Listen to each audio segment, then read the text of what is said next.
రాష్ట్రం రాకపోతే కన్న తల్లిగా గొప్ప మనసుతో ఆంధ్రప్రదేశ్ లో పార్టీ చచ్చిపోయినా ఈ తెలంగాణ రాష్ట్రాన్ని ఇచ్చిన సోనియమ్మ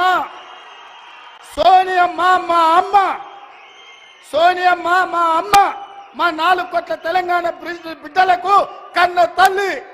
ఆమెకు ఊడిగం కాదు, ఆమె కాళ్ళు గడిగి ఆ నీళ్లు నెత్తి మీద చల్లుకున్నా అది తక్కువనే అవుతుంది. కిషన్ రెడ్డి, ఇప్పటికైనా నీ పాపాలు కడుక్కోవడానికి రా.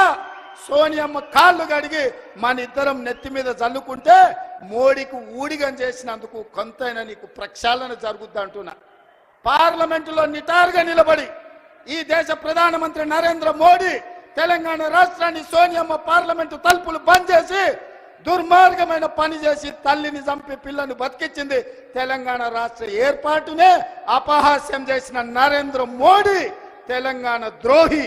అలాంటి తెలంగాణ ద్రోహికి నువ్వు బానిసవై గులామువై నువ్వు గుజరాత్ పోతే నువ్వు గుజరాత్ పోయి గార్దులను కాసుకో. కిషన్ రెడ్డి, ఈ తెలంగాణలో ఒక్క నిమిషం కూడా నీకు ఉండడానికి అర్హత లేదని నేను చెప్పదలుచుకున్నా.